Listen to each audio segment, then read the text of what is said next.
आज हम बात करेंगे चैप्टर 1 के ही सेकंड पार्ट की, जो हम डिस्कस करना भी चाहते थे कि नादिर शाह और अहमद शाह अब्दाली इंडिया में आकर अटैक करते हैं, बहुत सारा धन लूट कर चले जाते हैं और यहाँ के लोग कुछ नहीं कर पाते। यहाँ के लोग क्यों कुछ नहीं कर पाते हैं? क्योंकि ना मुग़ल एम्पायर ऑलमोस्ट डिक्लाइन हो चुका था, लोगों के पास पैसे नहीं थे, जितने भी ज़मींदार थे वो खुद में ही लड़ रहे थे, आपस में ही लड़ रहे थे और उनको कहा गया था कि अपना अपनी आर्मी जो खुद की मेंटेनेंस के लिए या खुद की सुरक्षा के लिए है वो एटलीस्ट आप मेंटेन करें। पर उन लोगों के पास पैसों की कमी थी, जागीर वगैरह की कमी थी, इस वजह से उन्होंने वो आर्मीज़ मेंटेन करना छोड़ दिया। लालच आ गया था उनमें एक तरह से। अब जब बात आती है नादिर शाह की, तो नादिर शाह एक शेफर्ड बॉय थे, वो एक राजा नहीं थे स्टार्टिंग से, वो शेफर्ड बॉय थे, वो बाद में राजा बने।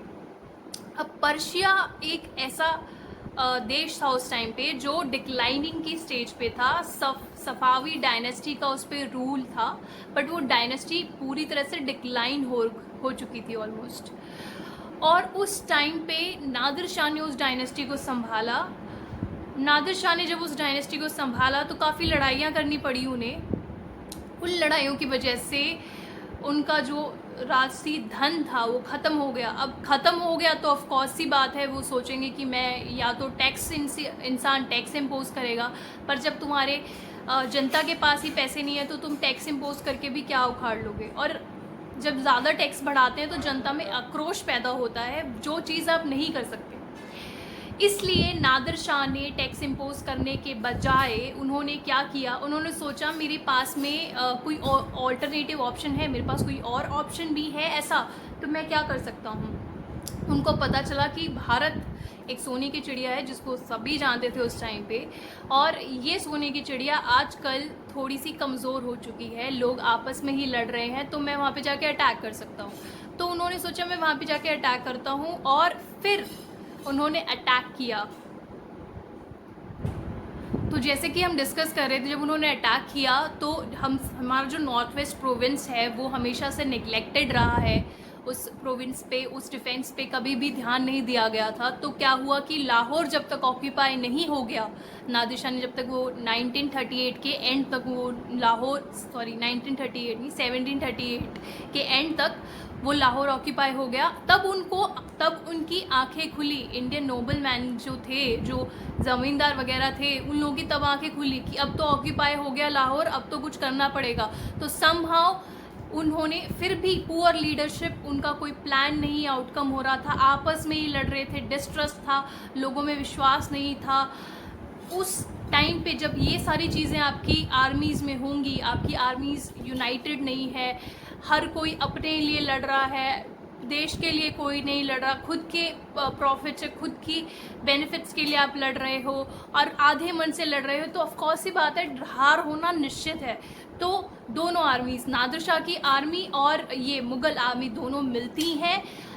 13 फरवरी करनाल 1739 को, और मोहम्मद शाह हार जाते हैं और मोहम्मद शाह को घुट्टे टेकने पड़ते हैं नादिर शाह के आगे। और नादिर शाह फिर क्या करते हैं, नादिर शाह को क्योंकि वो काफ़ी सारा धन लूट के आराम से ले जा सकते थे, उन्होंने थ्रोन तो दे ही दिया अपना, और कोहिनूर डायमंड ले गए, पिकॉक थ्रोन ले गए यहाँ से, 70 करोड़ ले गए उस टाइम पे।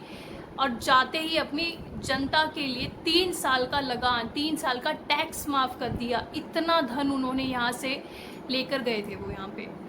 अब कहते हैं कि ये चीज़ें होने के बाद जब आपने एक लड़ाई लड़ी और उस लड़ाई में बुरी तरह से ध्वस्त हो गए, तो मोहम्मद शाह और मुग़ल एम्पायर की जो प्रेस्टीज थी, लोगों के दिलो दिमाग में जो प्रेस्टीज थी, वो तहस नहस हो गई। लोगों को एडमिनिस्ट्रेशन पे, अपने राजा पे भरोसा नहीं रहा, भरोसा बिल्कुल ख़त्म हो गया लोगों की नज़रों में। अब भरोसा बिल्कुल ख़त्म हो गया, सेंट्रल एडमिनिस्ट्रेशन टूट गया, सारे ज़मींदार अपने आप में ही खड़े हो गए। अब उनको कोई दिक्कत नहीं थी, उनको कोई प्रॉब्लम नहीं थी, उनको बस अपने आप से मतलब था। पहले भी अपने आप से मतलब था, अब भी अपने आप से मतलब था। और इतनी बेइज्जती होने के बाद इतनी वीकनेस क्लियर साफ साफ दिखाई देने लगी मराठा सरदार्स को। और इंग्लिश मैन जो ब्रिटिशर्स इंडिया में आ चुके थे उनको जो ये करनाल वाली वार थी, इससे खुलासा हो गया कि कितने कमज़ोर हैं यहाँ के लोग, यहाँ का राज्य कितना कमज़ोर है।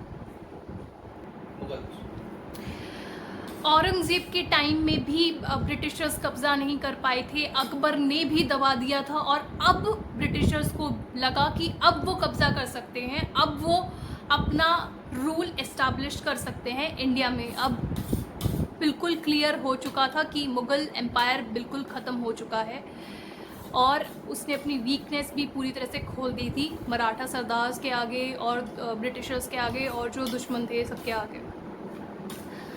अब दूसरी जो यहाँ पे इम्पॉर्टेंट चीज़ हुई वो ये हुई कि जो इंडस वाला एरिया था, जो इंडस और वेस्ट साइड वाला एरिया था, जो आज के टाइम पे अफ़गानिस्तान वाला एरिया है, वो एरिया इनको दे दिया गया था, नादिर शाह को दे दिया गया था, और नादिर शाह वापस चले गए। अब नादिर शाह की जब डेथ हुई तो नादिर शाह के बाद आए अहमद शाह अब्दाली। अहमद शाह अब्दाली ने बहुत एबल जनरल थे नादिर शाह के, और अहमद शाह अब्दाली ने अपना सिक्का जमा लिया था।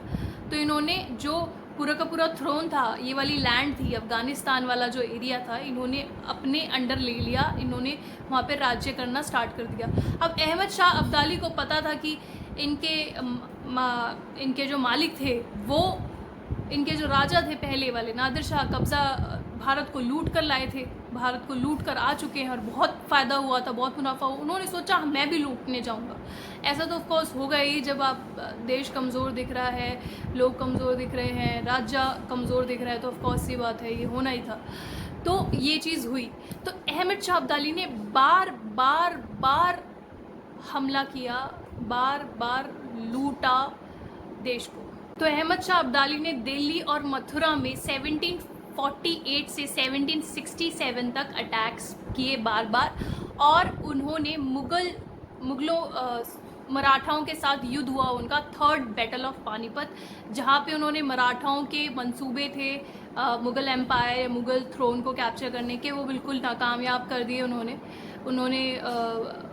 पर उन्होंने अफ़गान किंगडम एस्टैब्लिश नहीं किया इंडिया में, अफ़गान डायनेस्टी एस्टैब्लिश नहीं किया इंडिया में। इंस्टेड वो अपना लूट मार करने आए थे, लूट मार का जो सामान था लेकर वो चले गए वापस।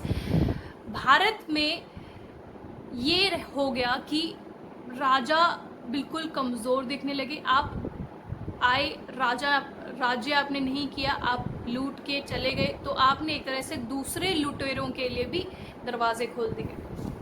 तो एक तरह से बहुत अच्छा मौका था लोगों के लिए कि तो जो मुग़ल एम्पायर था वो एक नाम का एम्पायर रह गया, जिसमें शाह आलम II आए। पर शाह आलम II जो थे वो राज्य में नहीं रह रहे थे, वो छुपते छुपाते रह रहे थे, क्योंकि उन्हें अपने खुद के वज़ीर से डर लगा। जब नादिर शाह का बार इन्वेजन, नादिर शाह का अहमद शाह अब्दाली का बार इन्वेजन हुआ, इंटरनल फ्यूड्स चल रहे थे, ऑल इंडिया एम्पायर नहीं रहा, सिर्फ एक नाम का किंगडम ऑफ दिल्ली रह गया था जहाँ पे राज हो रहा था। वहाँ पर भी राइट्स चल रहे थे, लोगों के मार धाड़ चल रही थी, प्रोटेस्ट चल रही थी।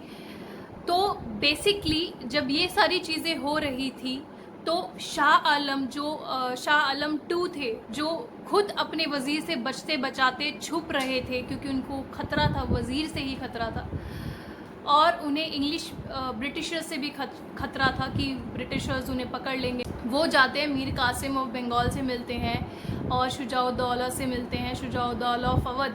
ये तीनों मिलकर प्लॉटिंग करते हैं कि हम इंग्लिश के अगेंस्ट लड़ाई लड़ेंगे, जिसको कहा जाता है बैटल ऑफ बक्सर। वो लड़ाई बहुत इम्पॉर्टेंट थी, उन्होंने वो लड़ाई लड़ी 1764 में, जो लड़ाई वो बुरी तरह से हार गए। उनको एक पेंशनर बना दिया गया इलाहाबाद में, शाह आलम II को, और जिनको पेंशन दी जाती थी। 1772 में वो इलाहाबाद छोड़ के मराठाओं की हेल्प से दिल्ली को रवाना हो गए। पर दिल्ली में 1803 तक ब्रिटिशर्स का पूरा राज स्टार्ट हो गया था 1803 से 1857 तक। 1803 से 1857 तक ब्रिटिशर्स का ऑलमोस्ट कब्ज़ा हो गया था दिल्ली में। जो 1857 के बाद क्राउन रूल बन गया था, उससे पहले ब्रिटिशर्स का कब्ज़ा था, जो ईस्ट इंडिया कंपनी का कब्ज़ा बोलते हैं हम। आप हमारे चैनल को सब्सक्राइब करना ना भूलिएगा। आप देखते रहिए इंजेक्शन डोज। हम लेकर आएंगे फिर कोई नया चैप्टर, नया कोई किस्सा, नई कोई कहानी आपको अच्छे समझाने के लिए। Thank you so much, bye.